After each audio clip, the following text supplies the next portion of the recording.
Hello, my name is Shann McGrail. I'm the Executive Director of Haltech, a regional innovation center in Halton Region. The training I would like to talk about is called Beyond Boundaries. You may not be aware that only 15 to 18% of technology and innovation companies in Canada are founded by women.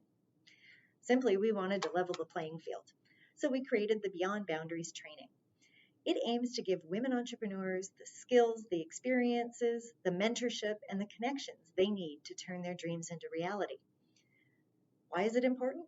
Well, economic impact. It's got a huge opportunity to change the face of Canada post-pandemic and into our future. It also changes the opportunities for families and individuals in this country. The feedback we've received is that women have been successful in growing their businesses, launching new products and services, capturing new markets, but perhaps even more importantly, finding a community of others that they can turn to for encouragement and support, ideas, and connections. Happy International Women's Day.